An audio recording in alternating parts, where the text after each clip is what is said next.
ब्राह्मण गांव के श्रीराम मंदिर के पुजारी का मामला पहुंचा बड़वानी कलेक्टर नायब तहसीलदार को। कलेक्टर के नाम ग्रामीणों ने सौंपा ज्ञापन। आज मंगलवार ठीकरी तहसील के ग्राम ब्राह्मण गांव के श्रीराम मंदिर के पुजारी का मामला बड़वानी कलेक्टर कार्यालय पहुंचा। गांव से पहुंचे सैकड़ों लोगों ने एक सुर में उनके द्वारा नियुक्त किए गए पंडित से ही श्रीराम मंदिर में पूजा पाठ करवाने की मांग करते हुए बड़वानी कलेक्टर के नाम नायब तहसीलदार बाबू सिंह नीनामा को आवेदन सौंपा। और श्रीराम मंदिर में पुजारी के विवाद में गांव से पहुंचे जनसमूह ने और क्या कुछ कहा, आइए सुनते हैं। आपका पूरा परिचय? मैं संजय कुमार केशवराव जी रुक्तू के ब्राह्मण गांव का निवासी हूँ। और ये ब्राह्मण गांव श्रीराम मंदिर का जो मुद्दा चल रहा है पिछले 11-12 वर्षों से, हम लोगों ने जो देवेंद्र कुमार खले को रखा है, सारे गांव वालों की ये इच्छा है कि ये हमेशा के लिए रहे। उसने व्यर्थ तरीके से ज़मीन को भी हथिया लिया था और गांव वाले उसकी पूजा पद्धति से मतलब ये भी नहीं है।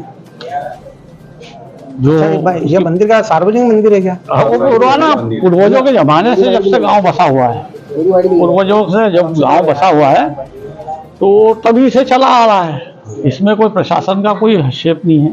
गांव वालों के सहयोग से भी उसका पुनर्निर्माण करवा गया था। 90 में जीर्ण शीर्ण हो गया था। शासन से कोई व्यवस्था नहीं दी गई थी उसमें। आज जो भी देख रेख रख रखाव हो रहा है उस जमीन के पीछे ही किया जा रहा है। पंडित का वेतन उसी से दिया जा रहा है और 12 महीने जो भी त्यौहार वगैरह होते हैं वो त्योहारों का भी जो भी खर्च वगैरह आता है वो उस जमीन से दिया जाता है। कितनी जमीन है? वो जमीन करीब 15 बीघे है। 14-15 बीघे कुछ तो भी अभी लगभग देखा वर्तमान में गांव वालों ने कर रखा है उसको। हाँ, गांव वाले उस पर बुआई वगैरह की है अभी। आपका नाम पूरा परिचय? मेरा नाम कमल लक्ष्मण सोनी, ब्राह्मण गांव, तहसील ठीकरी, जिला बड़वानी। अच्छा, बड़वानी निवासी, ब्राह्मण गांव। बड़वानी कलेक्टेड किस लिए आए थे? सब महिलाएं भी है साथ में, आपके पुरुष भी? पूरे गांव की संख्या ज्यादा दिख रही है। राम मंदिर पुजारी निर्धारित करने के हेतु जो नियुक्त किया गया उसको निरस्त करवाने हेतु आवेदन लगाने आए हैं। और इस आवेदन की अगर कोई मान्यता हुई या न हुई तो वहाँ कुछ तो भी हानि हो सकती है। अच्छा, इस संबंध में पूर्व में कोई आपके द्वारा आवेदन दिया गया था? केस चले थे। तो मामला है क्या? मतलब कौन है पुजारी, क्या है, उसने क्या? वो जो राम मंदिर का पुजारी था उसकी जिरात मतलब जमीन 15 बीघे है। उस पर उसने कर्ज ले रखा था। और कर्ज के साथ हमको सूचना मिली थी कि उसको बिक्री में लगाना है। उस आधार से इस पंडित को हटाया गया ग्रामवासियों ने।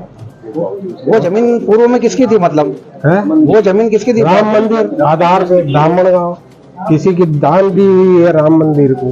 तो इसके लिए कोई प्रमाणीकरण है आपके पास? प्रमाण पत्र सब साबित कर दिए साहब। कुल कितनी बीघा जमीन है? 15 बीघा। अच्छा, पूर्व में कहाँ का स्थानीय जैसे पंचायत सचिव, सरपंच को दिया था आपने आवेदन? हाँ, लगाया था ने। उनके द्वारा क्या कहा गया? उनके द्वारा भी इसको निरस्त कर दिया था। वो अभी कब्जा करके रखा है? खाली करा किन करा? उसने कब्जा करके रखा है? नहीं, कब्जा कर लिया ना ग्रामवासियों ने। अब गांव वालों ने किया, गाँव वासी कर लिया। पंडित को बैठा के उसका भगा दिया। अच्छा, वहाँ स्थानीय लोकल थाने पे जो सूचना दी थी आपने इस संबंध में? सब कार्रवाई कर चुके हैं। आपका पूरा परिचय? मेरा नाम हिमांशु महेश चंद्र शर्मा है। मैं ग्राम ब्राह्मण गांव का निवासी हूँ। ग्राम ब्राह्मण गांव तहसील ठीकरी, जिला बड़वानी का है। इस ग्राम में एक अति प्राचीन श्रीराम मंदिर है जो हिल्ला स्टेट का है, जो होलकर स्टेट में आता है, जिससे जुड़ी हुई एक कृषि भूमि है जो 9.8 एकड़ होकर ऐसा है उसमें कि वो व्यवस्थापक उस भूमि के कलेक्टर साहब हैं, है ना। उस भूमि में व्यवस्थापक कलेक्टर साहब हैं जिनका मालिकाना हक भूमि पर कलेक्टर साहब का है। और पुजारी के हैसियत से सन 1964 में मेरे दादाजी को खरगोन कलेक्टर के द्वारा नियुक्त किया गया था।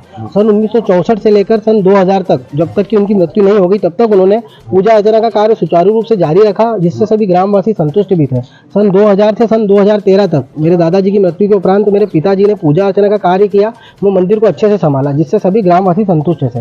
सन 2013 में कुछ लोगों के द्वारा जो जिनको हमने प्रतिवादी बनाया है कोर्ट में, उन लोगों के द्वारा जमीन की मांग की गई कि जमीन जो मंदिर की है वो हमको दे दो, हम उसे नीलाम करेंगे और आपको हम तनख्वाह देंगे।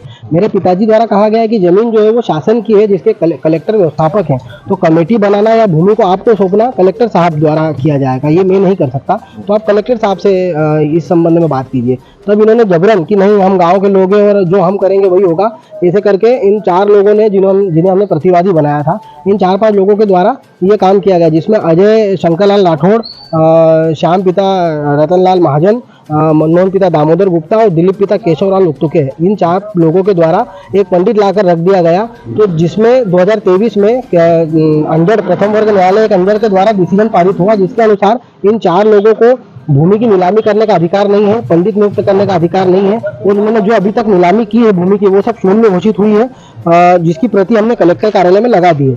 उसके बाद सन 2024 में जो एसडीएम कार्यालय में पंडित की नियुक्ति संबंधित केस चल रहा था, वो सारा केस जो है उसका हल ये निकला है, लास्ट में डिसीजन ये हुआ है कि उसमें मेरे दादाजी के बाद मेरे पिताजी जैसे करते आ रहे थे वैसे ही करेंगे। जो गुरु शिष्य और पिता पुत्र की परंपरा है उसके अनुसार ही मंदिरों में जो गवर्नमेंट अधीन मंदिर है उन मंदिरों में पंडित नियुक्त होते हैं और वो पूजा अर्चना का कार्य करते हैं। आपके पिताजी और दादाजी का क्या नाम है? मेरे दादाजी श्री ओंकार लाल शर्मा, ओंकार लाल लक्ष्मण। उसके बाद मेरे पिताजी का नाम महेश चंद्र शर्मा, जो कि 13 साल तक पूजा अर्चना का कार्य ब्राह्मण गांव में सुचारू रूप से कर रहे थे, जब तक जमीन का विवाद नहीं हुआ था। अभी वर्तमान में जमीन और मंदिर किसके कब्जे में है? वर्तमान में जमीन पर अदालत के डिसीजन की अवहेलना करते हुए और एसडीएम कार्यालय के भी अवमानना करते हुए तहसील कार्यालय से भी कई नोटिस गए थे, उनकी भी अवमानना हुई है और प्रतिवादियों के द्वारा इन 4 लोगों के द्वारा भूमि पर बोया गया है और भूमि को कर रहे हैं, खेल रहे हैं ये भूमि को। अच्छा, इनके द्वारा आरोप भी लगाया था कोई नशा वशा करते हैं? इनके द्वारा जो सारे आरोप लगाए गए वो निराधार है, क्योंकि अभी फिलहाल की स्थिति में मंदिर पर तो इन्होंने कब्जा करके रखा है, नए पंडित को इनके हिसाब से इन्होंने रख रखा है, लेकिन उस गांव के अंदर मेरे पिताजी आज भी कथा पूजा अर्चना का सारा कार्य करते हैं, गांव में भिक्षावृत्ति का कार्य भी करते हैं, जो पंडित का धर्म होता है उसको निभा रहे हैं और गाँव के लोग पापा को बहुत मानते हैं मेरे पिताजी को और पूजा अर्चना का कार्य उन्हीं से करवाते हैं।